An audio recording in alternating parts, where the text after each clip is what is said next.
Hello, my friends. Today is All Souls Day, and I'm going to take you on a tour of our church, the Tabaco Church, or known as the Saint John the Baptist Church. This church was founded by the Franciscan friars in the early 17th century. And I just visited the graves of my grandparents. There's a small cemetery on the side of this church. And in front of the church is the Christ the King Plaza. So you see here on the picture is the bell tower. It has some Rococo designs engraved on the sides of the bell tower. And you also see the imagery of an archbishop and also the image of the governor general to denote the union of church and state, meaning to say that this is under the patronage of the church and the state, which was the norm at that time. And this massive bell tower is made up of volcanic rock. So let's go inside the church. So you see here there are two side chapels in front, and there are also two smaller chapel near the entrance door of this church. The church is closed right now. By the way, it's closed. And you see here in this room, this is the chapel, this is the baptistry. Traditionally in the Catholic Church, baptistries are located near the entrance door of the church because it signifies that baptism is the sacrament of initiation. It is the first of all the sacraments. First, you have to be baptized in order to be able to enter the church. So on the other side of the nave is another smaller chapel called we call it the Chapel of the Saints because the images of the saints are deposited there.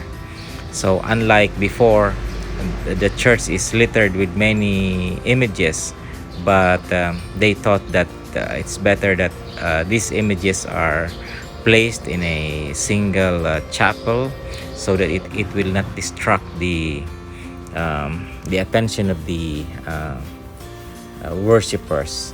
So this is the side chapel on the left. There you see the image of the Blessed Virgin Mary, Our Lady of Salvation, which is the patron saint of the diocese. So in front, the front retablo, you see the image of the risen Christ.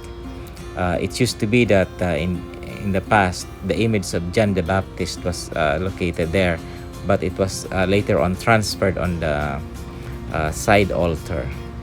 So there is an ongoing renovation of the retablo of Saint Joseph. So Saint Joseph is the patron of the Universal Church. So this church is made of volcanic rocks and lava stones. So you see also the ornate ceiling and also some image of Saint Peter there on that side.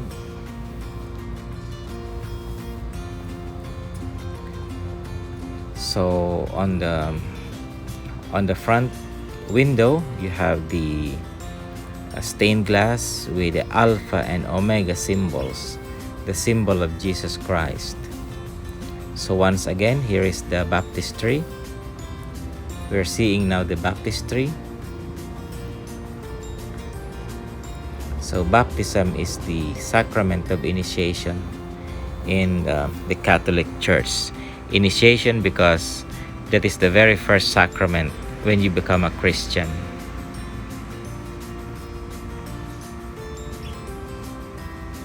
So you have the stained windows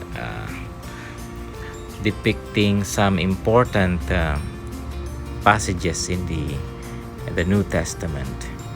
On that other side is called the Chapel of the Saints.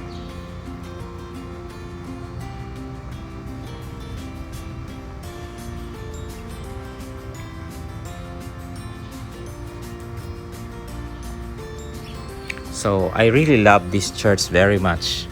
And I was baptized in this church, and I grew up in this church, and I spent a considerable time here during my childhood. As a youth, I was a member of the Legion of Mary. As a student of the Catholic Central School, I used to attend services and activities inside this church. And probably when I die, my funeral will also be in this church. My grandparents and my parents were married in this church, and this church is really very important for all of us because this is the witness to our faith. So we are now moving outside of the church. I'm taking the side door in the east side of the church, and outside of the church you can see the building of the Catholic Central School. There you see the Nara tree, centennial tree, and also the bell tower built separate from the main body of the church, which is also unusual because at that time bell towers are usually built attached to the church, but this one is different because in ancient times this bell tower also serves as a watchtower, because at the time usually the Moros, they keep on attacking the shores of Luzon, and so some sort this bell tower became a watchtower. So we have here the Christ the King Plaza. So you have the retablo of Christ the King. During those times, earlier times, the altar was attached to the retablo because the priests says mass facing the altar and not the people. So they have put some railings around the periphery of the altar to prevent bystanders from desecrating or disturbing the sacred space. And virtually the whole of the plaza is now a parking space, a parking lot for all sorts of vehicle. So I would like to thank you for joining me in this little tour of our church. Happy All Souls Day. Let us pray for our departed loved ones, that they may be released from their burden and they may see the light of Christ and find peace.